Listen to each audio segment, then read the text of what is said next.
Olá pessoal, tudo tranquilo, né? Vamos na nossa primeira aula hoje sobre propriedades coligativas, tá? Essa propriedade ela exige o conhecimento de alguns conceitos, como evaporação. Evaporação é a passagem do líquido para o estado de vapor, né, de uma forma lenta, como a água dos rios, dos mares e a água de uma poça da rua, que passa do estado líquido para o estado de vapor de forma lenta. Ok? Dos líquidos puros, cada líquido puro tem a sua evaporação, a sua maneira de evaporar. Tá? Vamos trabalhar com a água. Então, outro conceito que a gente vai ter que saber é o conceito de pressão máxima de vapor. Vamos lá. Inicialmente, nós temos um líquido, a água pura, e vamos aquecer essa água num recipiente fechado. A princípio, nós percebemos que as moléculas passam do estado líquido para o estado de vapor, e nós temos o volume de líquido que vai diminuindo e a quantidade de vapor que vai aumentando. E por enquanto nós dizemos que a quantidade de moléculas que passa do líquido para o de vapor é maior do que a quantidade de molécula que se condensa. Já que o recipiente está fechado, vai haver evaporação e condensação. Só que aqui não está em equilíbrio ainda. Então nós dizemos que a evaporação ela é maior que a condensação.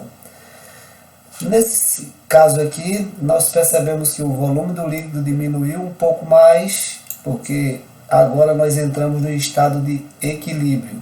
Nós dizemos que a quantidade de molécula que passa do líquido para o de vapor será igual à quantidade de molécula que passa do estado de vapor para o líquido.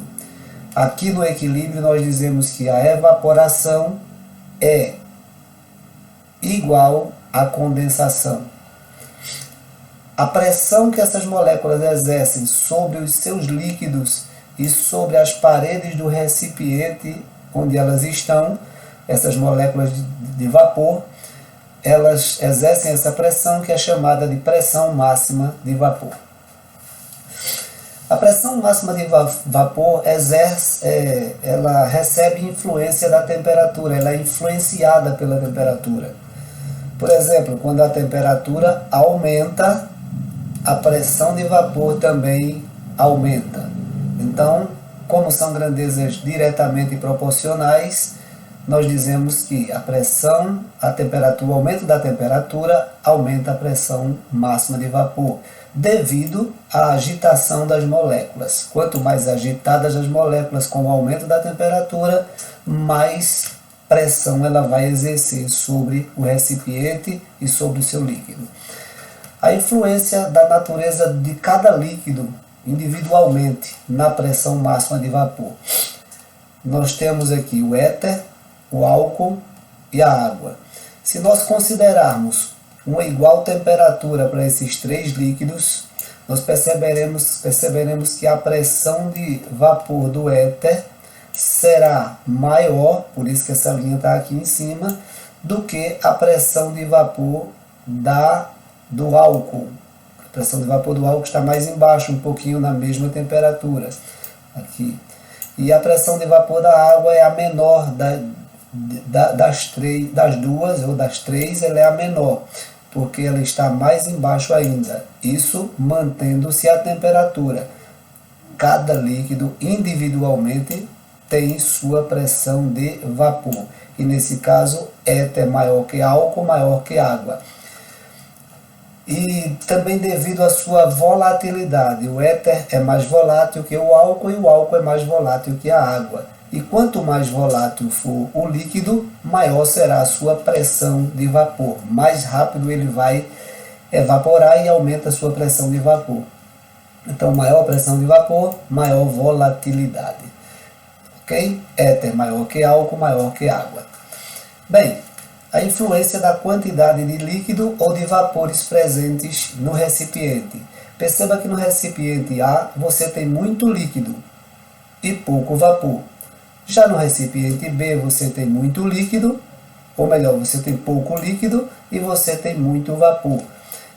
Agora, a pressão de vapor exercida por essas moléculas aqui sobre o recipiente e a pressão de vapor exercida por essas moléculas aqui será igual, é a mesma. Então, a quantidade de líquido ou de vapores não influencia na pressão de vapor, tá? Pode ter mais de um, menos de outro, mas a pressão de vapor será a mesma. A ebulição dos líquidos puros. Como é que ocorre a ebulição dos líquidos? Primeiro, ocorre numa temperatura de 100 graus Celsius, se for no caso da água que a gente está estudando. Lembrando que cada bolinha que se forma no fundo do recipiente, ela tem dentro de si vapores, né, do próprio líquido que exercem pressão dentro da bolha. Então, o líquido forma bolhas, dentro da bolha tem uma pressão, essa pressão do vapor dentro da bolha, ela tem que vencer a camada líquida que tem acima dela, que a gente considera a pressão desprezível, e ela ainda tem que vencer a pressão atmosférica. Então, quando ela se iguala ou fica maior que a pressão atmosférica, nós dizemos que o líquido entrou em ebulição. Ebulição ocorre quando a pressão dentro da bolha fica maior ou igual à pressão atmosférica. Beleza? A influência da pressão externa, que é a pressão atmosférica, na temperatura de ebulição. Está aqui a pressão atmosférica na cidade do Rio de Janeiro. Essa linha aqui representa o tamanho da camada de ar sobre a cidade do Rio de Janeiro. Veja que o tamanho da camada de ar sobre a cidade do México é menor. Então nós dizemos que a pressão atmosférica é menor na cidade do México do que no Rio de Janeiro. E quanto maior a altitude, aqui nós temos na lateral a altitude, né? Quanto maior a altitude, menor a pressão atmosférica. E isso influencia na temperatura de ebulição, porque no Rio de Janeiro a temperatura de ebulição é 100 graus. E em La Paz, que é o lugar mais alto que nós temos, a temperatura é 80 graus Celsius. Então, quanto maior a altitude, menor a pressão atmosférica e menor a temperatura de ebulição da água. Logo, aqui em La Paz, o feijão vai demorar mais a cozinhar, porque a temperatura de ebulição ela é menor. Aqui no Rio de Janeiro, o feijão cozinhará mais rápido, porque a água ferve numa temperatura maior. Ok? Bem, o diagrama de fases da água. Nós temos aqui um diagrama que mostra as 3 fases da água. O ponto T é o ponto triplo, onde coexistem água no estado sólido, líquido e vapor. Tá? Aqui, entre C, T e B, nessa região aqui, se encontra o estado sólido. Entre T, B e A se encontra o estado líquido, a água está no estado líquido, e entre C e T e A aqui do lado de baixo, né, nós temos o estado de vapor. Ok? Então aqui nessa linha aqui, se o ponto estiver em cima dessa linha B, nós temos a fusão, passagem do líquido do sólido para o líquido. O inverso, solidificação. É aqui que acontece fusão e solidificação. Aqui em cima, nesse ponto aqui, nós temos a vaporização e o inverso, a condensação. E nesse ponto aqui nós temos a sublimação e a sublimação inversa. Um abraço, até a próxima aula.